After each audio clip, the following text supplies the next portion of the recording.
Rencana kenaikan pajak pertambahan nilai menjadi 12% awal tahun depan menuai reaksi dari masyarakat. Rencana ini melahirkan petisi penolakan yang telah ditandatangani lebih dari 113.000 orang. Tidak hanya itu, ratusan pemuda juga menyuarakan penolakan mereka di Jakarta dan meminta agar Presiden Prabowo membatalkan keputusan PPN 12%. PPN 12% katanya cuma buat barang mewah, menurut saya itu adalah pengaburan aja gitu, supaya meredam kemarahan teman-teman yang jadinya dianggap biasa aja nih naiknya gitu. Padahal ya itu cuma upaya-upaya pengaburan fakta. Kayak kita bisa lihat minyak yang 11% itu cuma minyak kita doang. Emang bisa minyak kita itu menampung semua kebutuhan demand dari masyarakat semua? Nggak mungkin. Meski PPN naik, pemerintah mengaku tetap melindungi masyarakat, terutama golongan kecil. Sejumlah langkah perlindungan juga telah ditetapkan, salah satunya bagi penggerak UMKM. Bagi kelompok masyarakat yang tidak mampu, akan dilindungi atau bahkan diberikan bantuan. Disinilah prinsip negara hadir. Ini asas keadilan akan kita coba terus, tidak mungkin sempurna tapi kita coba mendekati untuk terus menyempurnakan dan memperbaiki. Oleh karena itu, meskipun tadi disampaikan oleh Pak Menko undang-undang mengenai HPP, mengenai PPN 12% itu diberlakukan, selama ini pemerintah dan DPR di dalam mendesain undang-undang juga memperhatikan atau terus memperhatikan keperpihakan kepada masyarakat tersebut.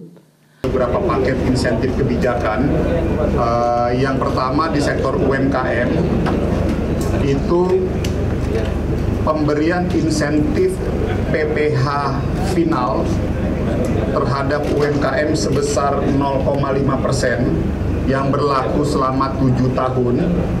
Itu apa bagi UMKM yang sudah mendapatkan insentif selama 7 tahun, diperpanjang masa waktunya 1 tahun. Pemerintah telah memastikan kenaikan PPN 12% pada 1 Januari 2025. Dalam aturannya, PPN 12% hanya dikenakan pada barang-barang yang dinilai mewah dan premium. Barang mewah yang dimaksud diantaranya rumah sakit kelas VIP, pendidikan standar internasional, hingga vitamin dan daging premium.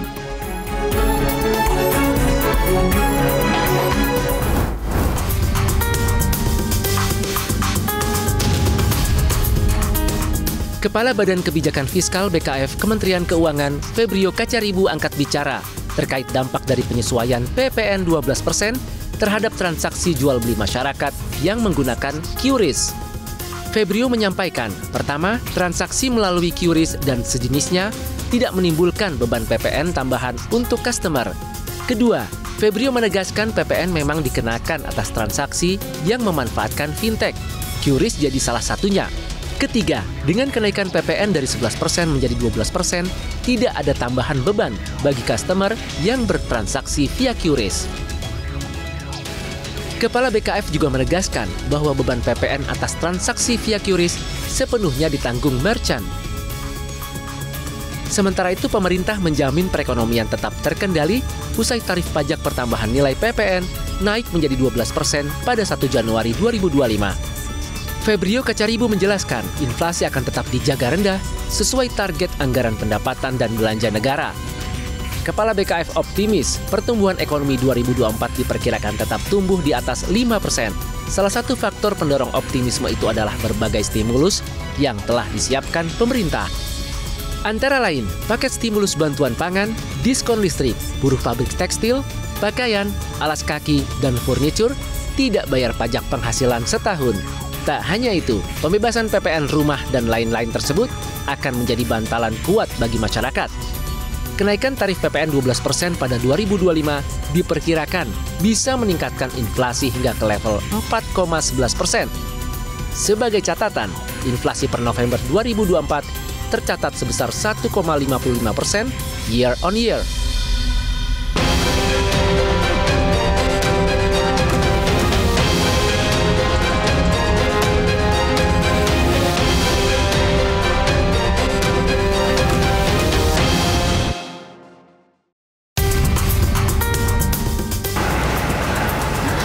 Pemirsa, di tengah tingginya penolakan masyarakat akan kebijakan PPN menjadi 12%, nyatanya pemerintah tetap mengumumkan kebijakan ini akan berlaku mulai awal tahun 2025. Mengapa demikian? Ikutin perbincangannya kali ini bersama saya Prisa Sombodatu dan Kepala Badan Kebijakan Fiskal Kementerian Keuangan Republik Indonesia.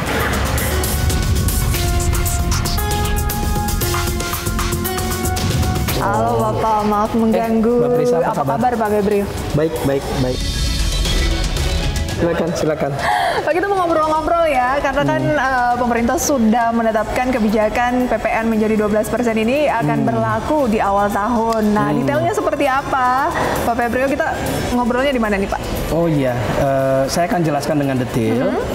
Kita ke ruangan saya aja. Oke Pak. Gitu ya? Oke ya, yuk monggo silakan.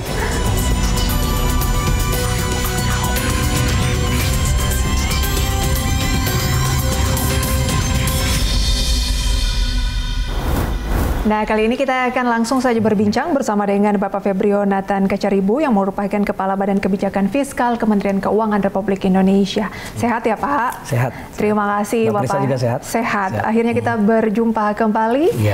Tapi mungkin ini ada nih Pak yang di masyarakat menuai ragam kontra begitu atau penolakan, tetapi tetap akhirnya pemerintah memutuskan berlaku sesuai rencana awal tahun 2025. PPN menjadi 12%. Mengapa? Jadi saya juga berharap ini memang kebijakan yang memperhatikan banyak sekali aspirasi dari masyarakat ya, dan juga bahkan termasuk anggota DPR. Jadi pemerintah memang mengikuti perkembangan yang terjadi dan kita merespon terhadap kebutuhan dan sentimen yang disuarakan oleh masyarakat. Untuk pajak ini sebenarnya kan kita pahami pajak ini adalah bentuk gotong royong kita dalam bernegara. Kita tahu bahwa pajak ini sesuai dengan konstitusi dan sesuai dengan undang-undang, ini adalah kewajiban kita semua. Akan tetapi tidak berhenti di sana. Pajak itu harus adil. Apa artinya adil?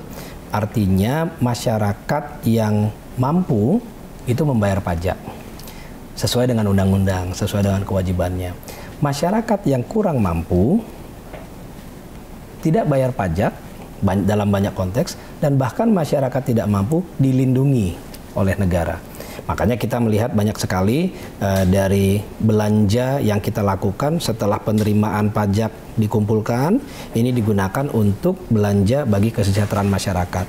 Ketika kita melakukan belanja, kita lihat prioritasnya, biasanya prioritas pertama dari pemerintah dalam menyusun belanja itu adalah memastikan bahwa kelompok miskin dan rentan terlindungi. Jadi ini tadi kembali ke asas bahwa pajak itu adalah gotong royong. Pajak itu harus adil, yang mampu bayar pajak, yang tidak mampu bahkan dilindungi oleh negara. Nah, ini untuk apa? Ini semua adalah untuk kesejahteraan masyarakat. Nah, inilah yang menjadi dasar, menjadi asas bagi kita selalu dalam melakukan kebijakan perpajakan. Nah, untuk apa yang sudah kita umumkan, kami juga terus melihat bagaimana penerimaannya di masyarakat dan juga di kalangan usaha. Kami memantau ini cukup diterima dengan baik. Kenapa? Karena memang juga dengan sentimen tadi yang disuarakan oleh masyarakat, kita pastikan bahwa masa-masa transisi ini akan disertai oleh bantalan yang cukup signifikan. Kita memberikan kebijakan stimulus bagi kesejahteraan masyarakat dalam berbagai bentuk. Ini ya, kemarin sudah kita umumkan dalam press conference, Bu Menteri Keuangan bersama dengan Menko Perekonomian dan beberapa menteri yang terkait. Kemarin kita umumkan bahwa untuk rumah tangga terutama ada bantuan pangan untuk 16 juta keluarga, dan itu diberikan selama 2 bulan. Lalu kemudian ada juga diskon listrik untuk pelanggan yang 2.200 VA ke bawah. Nah, ini sekitar 80-an juta pelanggan di sana itu mendapatkan juga diskon tagihan listriknya 50% selama 2 bulan juga. Lalu kita juga berikan untuk masyarakat juga kalau dia beli tepung terigu, lalu kalau beli minyak goreng, minyak kita terutama ya, itu kita berikan juga PPN DTP 1%. Jadi kita berikan bantalan. Bahkan juga termasuk kita berikan bagi tenaga kerja.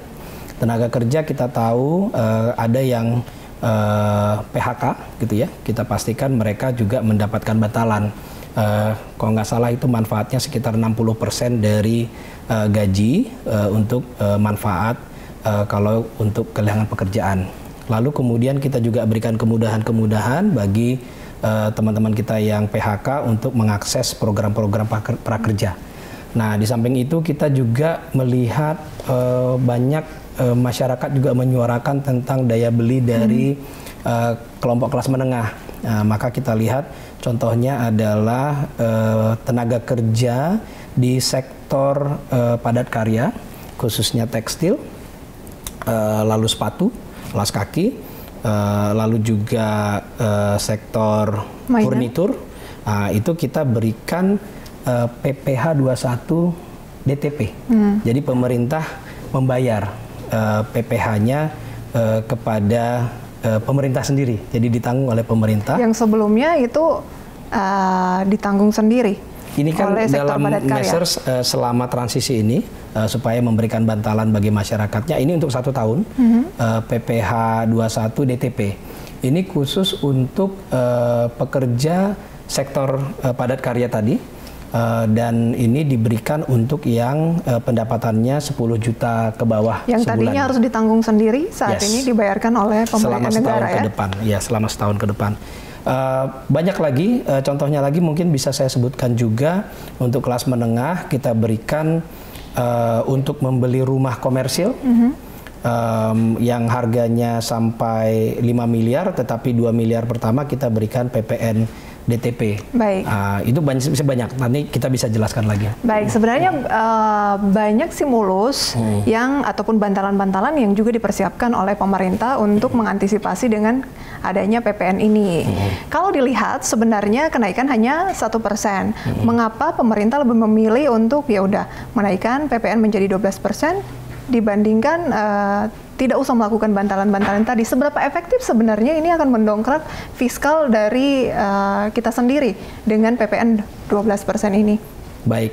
Nah, lagi-lagi ini kan bukan semata-mata demi kita mengumpulkan pajak lalu menaikkan penerimaan. Tidak berhenti di situ. Kenapa kita ingin dan perlu punya fiskal yang cukup? Itu adalah untuk kesejahteraan masyarakat. Kenapa? Karena APBN ini tadi kita lihat selalu ada kita kumpulkan penerimaannya, terutama pajak, ada sekitar 80% penerimaan kita itu dari pajak.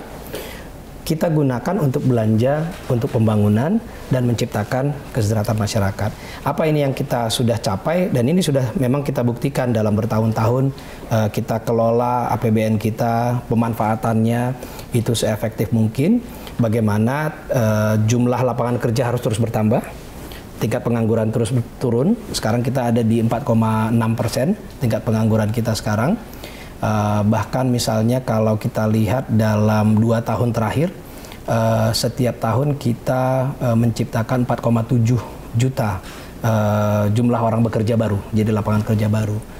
Itu pun lebih tinggi dibandingkan kalau dibanding sebelum COVID misalnya. Nah, kita harus pastikan bahwa uang yang dikumpulkan sebagai penerima negara digunakan dengan belanja yang efektif untuk menciptakan kesejahteraan masyarakat tadi. Orang yang bekerja semakin banyak, orang yang miskin juga harus semakin berkurang. Nah, inilah kenapa kita membutuhkan penerimaan. Jadi untuk itu. Nah, kalau kita lihat dari sisi tarif, PPN kita ini sekarang ada di 11%. Banyak negara, khususnya kalau kita bandingkan negara berkembang seperti Indonesia dan juga beberapa negara yang kita bandingkan antara negara-negara ASEAN dan G20. Ini biasanya negara-negara yang kita pilih untuk kita bandingkan dengan Indonesia.